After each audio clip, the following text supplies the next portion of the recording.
ಹಸು ಖರೀದಿ ಮಾಡುವಾಗ ಈ ತಪ್ಪುಗಳನ್ನು ಮಾಡಿದರೆ ನಿಮಗೆ ದೊಡ್ಡ ನಷ್ಟವಾಗಬಹುದು.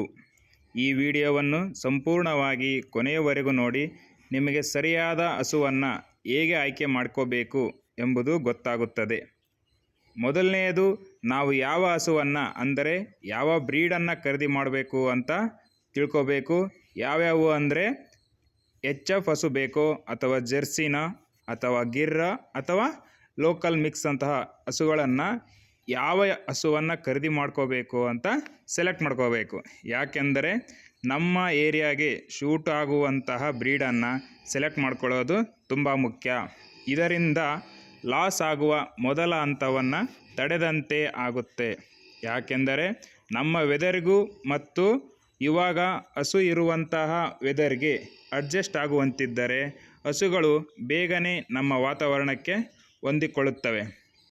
ಈ ವಿಷಯವನ್ನು ನಿಮ್ಮ ಗಮನದಲ್ಲಿಟ್ಟುಕೊಂಡು ಹಸುವನ್ನು ಆಯ್ಕೆ ಮಾಡಿಕೊಂಡ ಮೇಲೆ ನಿಮಗೆ ಹಸುಗಳಲ್ಲಿ ಏನೇನು ಗಮನಿಸಬೇಕಂತಂದರೆ, ಮೊದಲನೆಯದಾಗಿ ಹಸುಗಳ ಕಣ್ಣು ಕ್ಲೀನ್ ಆಗಿದೆಯಾ ಎಂದು, ಸರಿಯಾಗಿ ಕಾಣಿಸುತ್ತಿದೆಯೇ ಎಂದು ನೋಡಿಕೊಳ್ಳಬೇಕು. ಎರಡನೆಯದು, ಆ ಹಸುವಿನ ಚರ್ಮ ಸ್ಮೂತ್ ಆಗಿದೆಯೇ ಎಂದು ಗಮನಿಸಿ. ಏಕೆಂದರೆ ಹಸುವಿನ ಚರ್ಮ ಸ್ಮೂತ್ ಇದ್ದರೆ ಉತ್ಪಾದನೆ ಅಂದರೆ ಹಾಲಿನ ಉತ್ಪಾದನೆ ಜಾಸ್ತಿ ಇರುವ ಹಸು ಆಗಿರುತ್ತದೆ. ಮೂರನೆಯದು, ಹಸುವಿನ ಬೆನ್ನಿನ ಭಾಗ ಮತ್ತು ಹಿಂಭಾಗ ಸಮನಾಗಿರಬೇಕು. ಏಕೆಂದರೆ ಇದರಿಂದ ಹಸುವಿನ ಕೆಚ್ಚಲು ದೊಡ್ಡದಾಗಿರುವ ಸಾಧ್ಯತೆ ಹೆಚ್ಚು ಇರುತ್ತದೆ. ನಾಲ್ಕನೆಯದು, ಹಸುವಿನ ಹಿಂಭಾಗ ಮತ್ತು ಕಾಲಿನ ತನಕ ನೇರವಾಗಿರಬೇಕು. ಕೆಚ್ಚಲು ಮೊಣಕಾಲಿನಿಂದ ಹೊರಗಡೆ ಬಂದಿರಬಾರದು. ನಂತರ ಐದನೆಯದು, ಹಸುಗಳ ಮೊಲೆಗಳು 4 ಮೊಲೆಗಳು ಸಮನಾಗಿರಬೇಕು. ಒಂದು ಮೊಲೆಯಿಂದ ಇನ್ನೊಂದು ಮೊಲೆಗೆ 4 ರಿಂದ 6 ಬೆರಳುಗಳ ಅಂತರ ಇರಬೇಕು. ಹಾಗಿದ್ದರೆ ಅದು ಹಾಲನ್ನು ಚೆನ್ನಾಗಿ ಕೊಡುತ್ತದೆ ಅಂತ ಅರ್ಥ. ಆರನೆಯದು, ಹಾಲಿನ ಉತ್ಪಾದನೆಯ ನರಗಳು.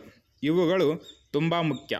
ಯಾಕೆಂದರೆ ಹಾಲಿನ ನರ ದೊಡ್ಡದಿದ್ದಷ್ಟು ಹಾಲು ಹೆಚ್ಚು ಕೊಡುತ್ತೆ.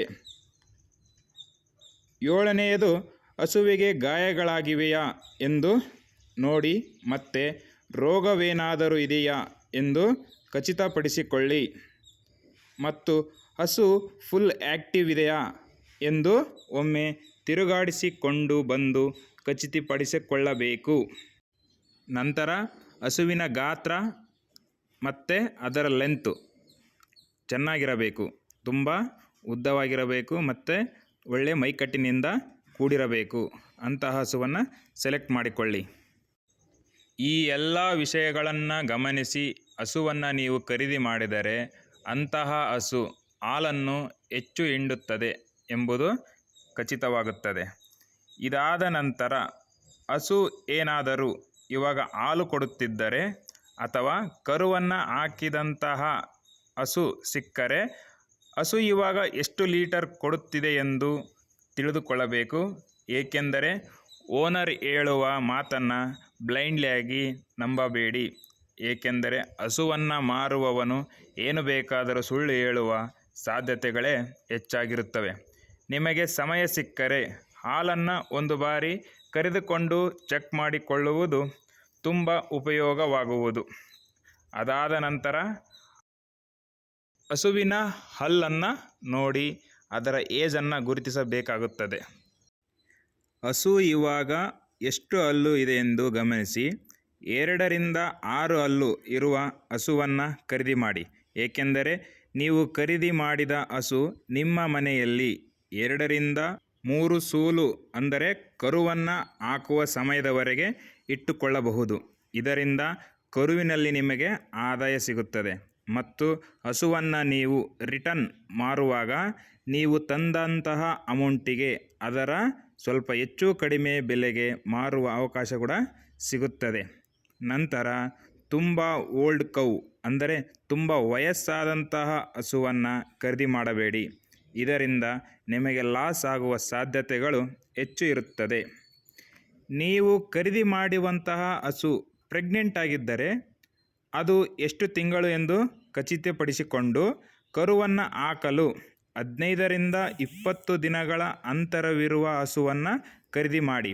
ಇದರಿಂದ ಈ 15ರಿಂದ 20 ದಿನಗಳ ಅಂತರದಲ್ಲಿ ನಿಮ್ಮ ವಾತಾವರಣಕ್ಕೆ ಹಸು ಅಡ್ಜಸ್ಟ್ ಆಗುತ್ತದೆ ಮತ್ತು ನಿಮಗೆ ಹಸುವಿನ ಬಗ್ಗೆ ಸಂಪೂರ್ಣವಾಗಿ ಮಾಹಿತಿಯು ಕೂಡ ಸಿಕ್ಕಂತೆ ಆಗುತ್ತದೆ.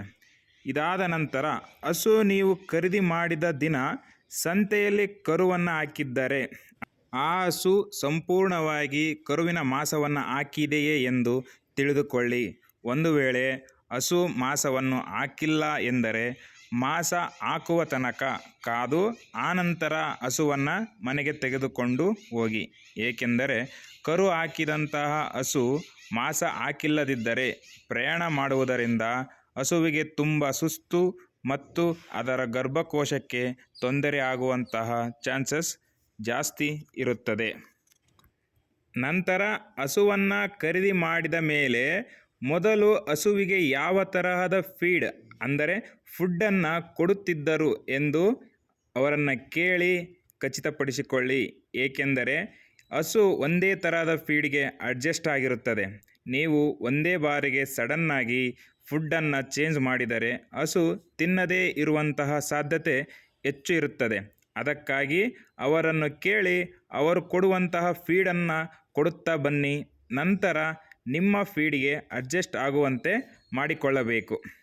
ಇದಾದ ನಂತರ ಹಸುವನ್ನು ಯಾವ ಅಮೌಂಟಿಗೆ ಅಂದರೆ ರೇಟ್ ಪ್ರೈಸ್ಗೆ ನೀವು ಖರೀದಿಸಬಹುದು ಎಂದು ಗೊತ್ತು ಮಾಡಿಕೊಳ್ಳಿ. ಹಸು ಇಷ್ಟವಾಗಿದೆ ಅಂತ ಅವಸರದಲ್ಲಿ ಅವರು ಹೇಳುವಂತಹ ಮಾತುಗಳಿಗೆ ಇನ್ಸ್ಪೈರ್ ಆಗಿ ಕೇಳಿದಂತಹ ಅಮೌಂಟ್ ಕೊಡಬೇಡಿ. ಇನ್ನೊಂದು ತುಂಬ ಮುಖ್ಯವಾದದ್ದು ಏನೆಂದರೆ, ನೀವು ಏನಾದರೂ ಬ್ರೋಕರ್ ಮೂಲಕ ಖರೀದಿ ಮಾಡುತ್ತಿದ್ದರೆ ತುಂಬ ಹುಷಾರಾಗಿರಬೇಕು.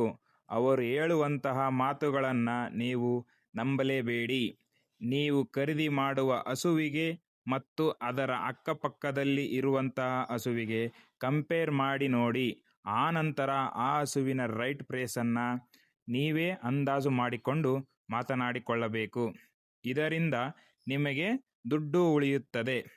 ಸಾಧ್ಯವಾದರೆ ಹಸುವನ್ನು ಖರೀದಿಸುವಾಗ ನಿಮ್ಮ ಅಕ್ಕಪಕ್ಕದ ಊರುಗಳಲ್ಲಿ ಹಸು ಇರುತ್ತವೆ. ರೈತರಿಂದಲೇ ಖರೀದಿ ಮಾಡಿ ತಂದರೆ ಉತ್ತಮ ಗುಣಮಟ್ಟದ ಹಸು ಮತ್ತು ಖಾತರಿ ಇರುವಂತಹ ಹಸು ಸಿಕ್ಕಂತಾಗುತ್ತವೆ. ಈ ಎಲ್ಲ ವಿಷಯಗಳನ್ನು ಗಮನಿಸಿದರೆ ನೀವು ತಪ್ಪದೆ ಒಳ್ಳೆಯದೇ ಆದಂತಹ ಹಸುವನ್ನು ಖರೀದಿ ಮಾಡಬಹುದು. ಈ ಮಾಹಿತಿ ನಿಮಗೆ ಇಷ್ಟವಾದರೆ ಲೈಕ್ ಮಾಡಿ, ಸಬ್ಸ್ಕ್ರೈಬ್ ಮಾಡಿಕೊಳ್ಳಿ. ಧನ್ಯವಾದಗಳು.